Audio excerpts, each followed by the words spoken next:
Now, before the break, I told you a spunky old broad may have the answers to why we aren't living the life we deserve. Well, welcome Dr. Gayle Carson, the president of Spunky Old Broad Club. She's here to help us and tell us why maybe a career change could be a piece of getting that deserved life. Gayle, thank you so much for joining us this morning. Well, according to the Bureau of Labor Statistics, most Americans change jobs every 5 years. And Boston College did a survey, and they said that people over 50 are the new unemployables because they're stuck in limbo. So our research has showed us that there are things that people over 50 need to do to get a job. Well, and that's where spunky old broads comes into play. I know we keep saying that, but explain what that means and how this goes into the information you're going to give out about the career. Well, I'm known as Dr. Gayle, SOB, Spunky Old Broad. But SOB really stands for spunky, open, and brave. That's the key. People who are spunky, who are willing to take a risk, willing to do something out of the ordinary, that's very important. Open means I'm open to anything that comes in. And of course, brave means I'm willing to take the chance. And does that play into trying to help find a new career, or? Absolutely, because the thing that's important is, first of all, people have a defeated attitude. They don't believe that they are able to do the things that they used to be able to do. So I always show them a little trophy and say, remember when you were a victor and when you did win and when you did go to the top. So that's number one. Number two, they're afraid to learn new skills. Take the cell phone, for example. Most people are still using flip phones, and cell phones do everything today. You can watch movies on them, you can go online with them, you can message, you can do anything. And the third thing is they feel they're too old. And I always say, until the sands of time stop flowing, it's never too late. So that's the message we want to give. And I think that's all very important. And you know, one thing I did want to talk about today is, equal pay in the workplace. And is there anything that maybe you could say to women out there to help them with that issue?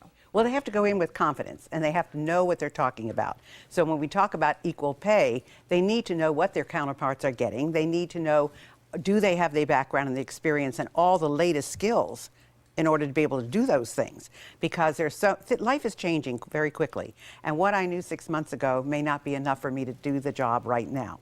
So the key is know what you want, know what you have to do, and know what you're willing to accept. Those are also great tips and reminders. And I know when we were talking about those statistics off the top, you were talking about people that are 50 plus getting back into that, career world. What about age discrimination? And maybe that's something they're a little nervous about. Well, you should be nervous about it because it does exist. They can't come out and say anything about it, but it does exist. So again, it's like that new TV show Younger, where she's 40, looking like she's 26.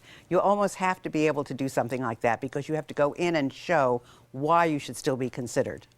And this sounds a little bit overwhelming to some people, I'm sure, a little easier said than done kind of thing. Do we have any examples out there of people who have done this, have reinvented themselves at an older age maybe? Well, I'll take 3 celebrities, somebody people they know.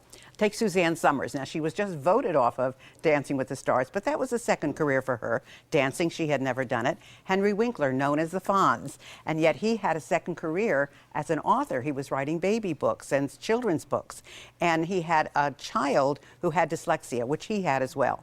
So that's one of the reasons he wrote that. And then, of course, the third is Betty White. Now, everybody thinks she was famous forever, but she didn't really become famous until 51 when she became the happy homemaker on the Mary Tyler Moore Show. And as you know, she's still going strong. I know, she's amazing and we love her. So what is the message, one, that comes out of your book and something that you can tell everyone that you want them to walk away with? That it's never too late.